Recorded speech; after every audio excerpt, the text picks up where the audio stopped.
here we go. So this morning I got an email, and this is somebody that I've known for, I don't know, I mean, about this person for maybe 20 years. I think I met them at a wedding. I'm not sure. But so he put a hose to the exhaust of his car and started his car up and closed the garage door. So I don't know if he's alive or not. He's a real good friend of mine, so I don't really know him. But I do know about him, right? I'll just get, so my friend would say, 5 years ago, 8 years ago, 10 years ago. So, I mean, this guy has just struggled forever and ever and ever. Just tremendous pain. Falls madly in love, and then, and then is devastated when it doesn't work out. So, so that was, I never thought that would happen. I mean, that he would put it exhaust to his car, but it wasn't surprising. And so I was thinking about it, and I've been thinking about this whole business of going to a psychologist with just all this psychic pain that we have, and then going to a meditation teacher, and with the same psychic pain, of course, and so then there's one, but you do it this way and you do it that way, and I've not really said that many smart things in my lifetime. I've said a hell of a lot of smart things that I've read. I mean, a lot. And actually, I'm going to read you something. But I have not been privileged to be one of those people who has that many smart things to say. There's a great, now here I go, God, I'm just going to blab. There's this, one of my favorite teachers in Korean, Janul, and he was called a great synthesizer. So he brought many different aspects of Buddhism into his teaching, and it was really almost original, just the degree to which he brought all of these marvelous different traditions together. So maybe I'm somewhat good at synthesizing. I hope to be better as I get older in terms of the Mahayana Buddhism and Theravada Buddhism. Where was I? I forgot where I was. You were thinking about psychology and meditation. Oh no, I'm through with that now. That really wasn't that interesting. So anyway, one of the few.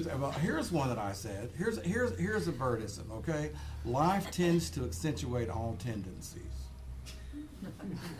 Said that 30 years ago, and it has come true.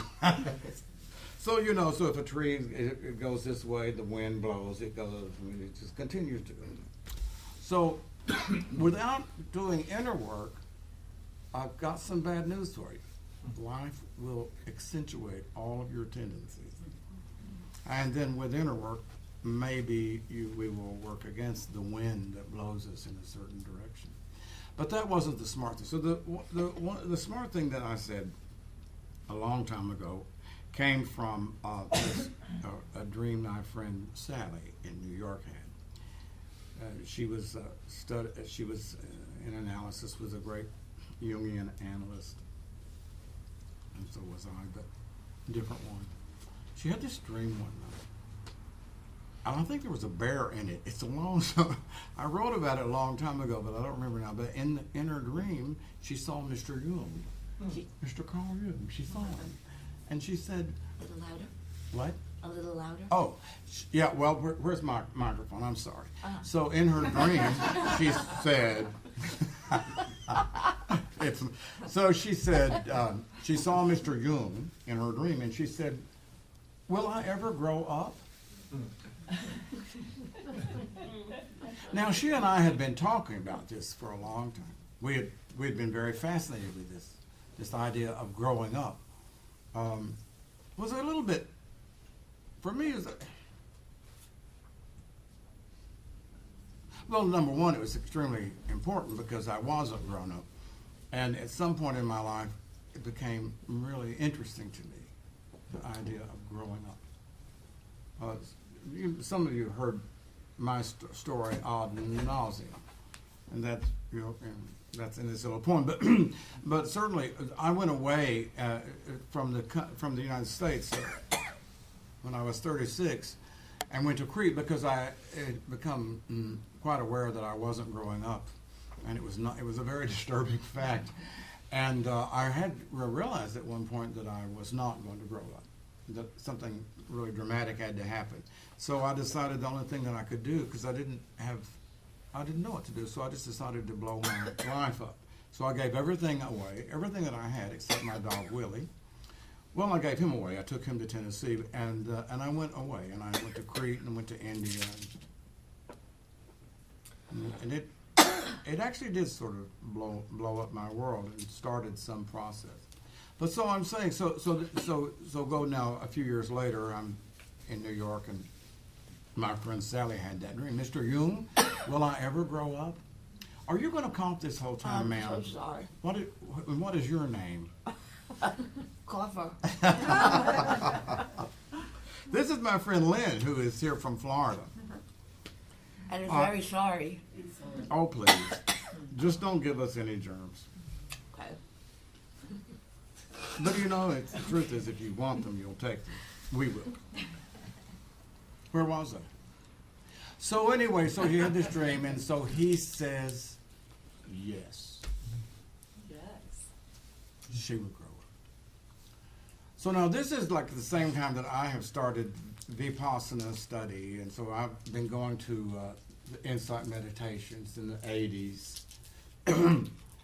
And so the other part of the story, and I think this is, some of you have heard this, but the other part is, so here I am in Barry, and we're doing walking meditation, and I've told you this before, but if you see insight meditation, it looks for all the world like an insane asylum.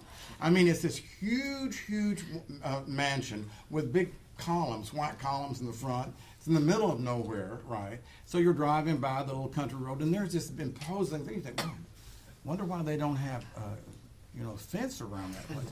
But so here we all out doing walking meditation, lifting, moving, placing, lifting.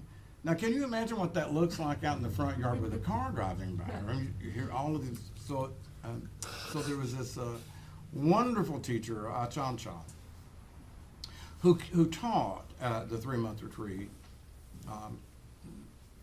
I was not fortunate enough to. It was before I started going there. And so this little tiny little man, just as cute as a bug, and I think he had wooden teeth, but that's a different story. So he would go outside as the meditators are walking, and he would say, "I hope you get well. I hope you get well. I hope you get well." Because in Buddhism, the sort of the paradigm is getting well from the disease of the mind. And in Western psychology, the paradigm is growing up. I wondered, all of these years, are they really different? Is growing up getting well? Is getting well growing up? Because I always thought no. Always thought no. Certainly, as I was in analysis, and then became a psychotherapist and working with people. But so I don't think that we have an answer for that. But I think about this in terms of the guy who just put the hose on his car, and really and truly, certainly growing up or getting well, either one perhaps would be something that he clearly has not been able to discover in his life. There's Jack Engler has made famous the expression that you have to be somebody before you can let them go. Right? So that would imply that you have to work the growing up path first, right? The growing up passes of being someone, working out who you are, and then when you reach a certain stage, then you're ready to let that stuff go. And it's very catchy. I mean, it's a good little way of looking at it. I don't know at all that it's true. But I just wanted to talk to you all just a little bit. I'm finished. I just wanted to talk to you just for a moment about that idea of growing up and or getting well. The end of both of them, I think, is the same for me. And I was alluding to it in our first sit when the bell first rang. I was talking about it. So you, Sandy, you missed it. Well, I'm going to repeat I know what it is. I'm going to repeat it right here. I just don't get it. I know what it is. Well, that's all right. Nobody gets it.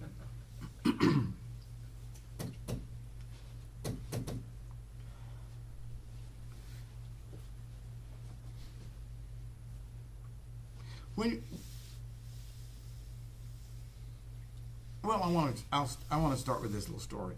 This is true. All my stories I've been repeating for so long now. I'm just bored with them. So this is a little guy.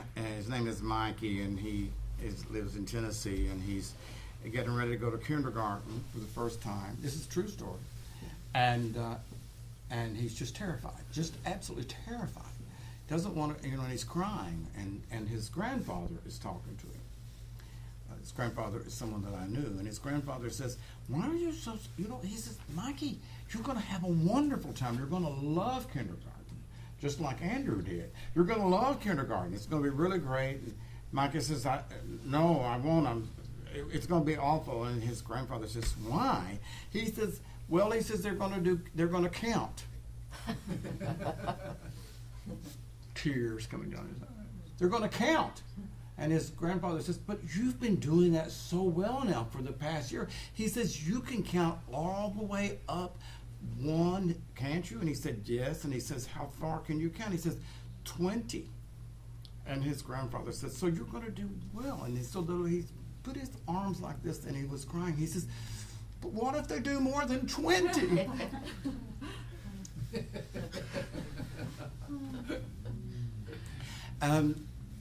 That unknown terror, right? I mean, the terror of something beyond what we know is, to some extent, defines the walls, the prisons in which we live. I mean, this little boy, was just absolutely terrified of going to kindergarten because he was afraid they were going to do something make him do something that he couldn't do, that he didn't understand. What is that that's so afraid of 20 or beyond 20? What's so afraid of being beyond 20?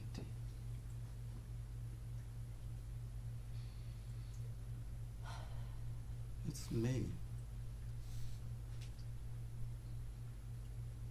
It's that sense of me, that little part inside that has to do well, that constantly keeps itself alive by thinking. I mean, if you could really drill a hole in your head or my head, right? I think it's really saying, well, here I am, I'm doing this, I'm doing that. I'm not doing very well right now. Oh, I'm doing very well. I'm very happy. I'm unhappy. But it's always commenting, right? Isn't it? We're always commenting on. I did a very good, good photography yesterday, right? Or, oh, this is really bad. Or, or I had. Well, it's endless. It's endless. I'm stupid. I'm very smart. It's the same thing. I mean, the thing is, of course, if I'm very smart, you've got many more lifetimes you're going to be stuck.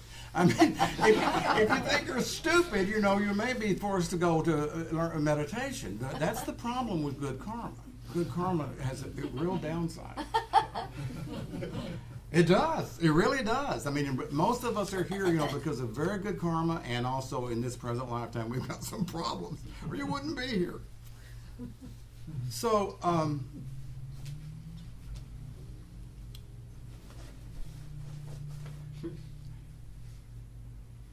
if we're not working, if we're not focused on,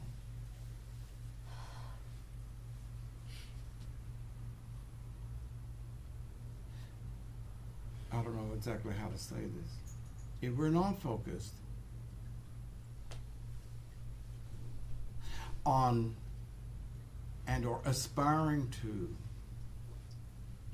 get to the point that we can start letting go of this relentless trying to be somebody entity inside. But what the hell are we doing? What are we doing?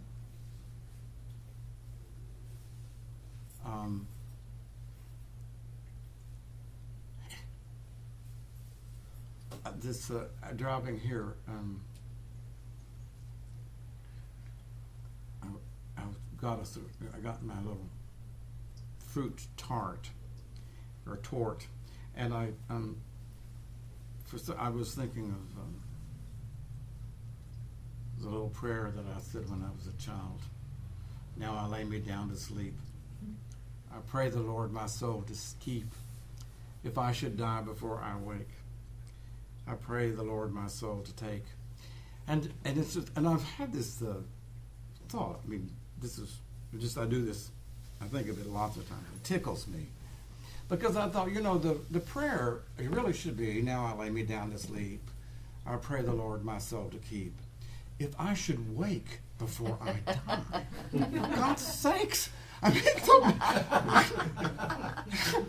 if I should wake before I die, there's nothing left for me to try, right?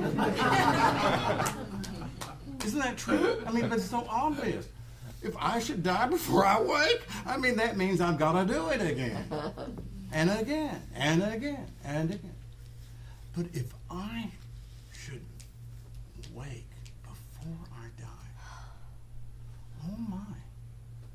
And the thing that makes me so sad about the guy who, tried to kill himself today is that, this doesn't look like this is something he's got a shot at in this lifetime. You all know this point. I bet everyone in this room knows this, even Dan. This is really what we are about. I'm nobody. Who are you? Are you nobody too? Then there's a pair of us. Don't tell. They'd banish us, How dreary to be somebody. How public, like a frog, to tell one's name the livelong day to an adoring bog. And I was thinking, that if you don't have an adoring bog looking at you, you're telling your name, this one's telling its name. Maybe it's worse, I don't know, or maybe better, but in other words, if you're telling your name and feel indifference, you're telling your name and you're not seen, you're not heard, it seems obvious, isn't it, that then you just got to shout louder and louder and louder, or be perhaps even more outrageous or not outrageous. But it's all about, saying your name. I'm somebody. Who are you?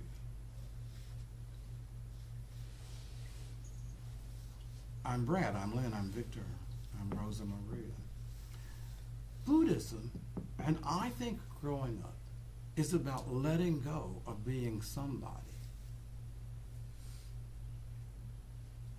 And embracing the truth of what you really are, which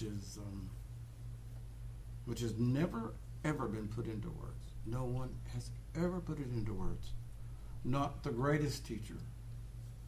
It can't be put into words. So I sit and watch people struggle and go through such pain and such drama because they feel that they are somebody, and that somebody is not being loved, or that somebody's whatever. Or on the opposite way, that we're just grabbing more and more and more. So the practice of Buddhism, the practice of not just Buddhism, the practice of any discipline that's about being free is about letting go of that attachment to this knot. And it's been called a knot, by the way. The ego's been called, I think Walter Houston did, but it's like a knot, a kind of place of tension that's right in the head. You can feel it when you sit. And the more you sit, the more you can become aware of this knot, this me, that's right there. It's right there. And it's nothing but tension. It's nothing else. It's not anything. It's not a solid person. There's not like this little miniature Dan sitting right behind his eye. It's just tension. That's all it is. It's just a tension that says, I want, I don't want, I need. That's all it is. And the only real opportunity we have to work with that tension right in your head is to just breathe it away, to let it go, and you can do it. Meditation does it. So I love the idea of being nobody. I love that so much. I don't like saying a name. I've not liked it for a long time. As you all know, that's why I end up with VB. And then like some time ago, I started saying, well, let's make that little cat rather than cat. I mean, I thought, that's ridiculous. Maybe the thing to do is just not silent. But only because it's, again, clear that there's just this clinging to a name. How did she say it? How dreary to be somebody, to tell one's name the livelong day. Just think about that. That's what we do. We tell our name the livelong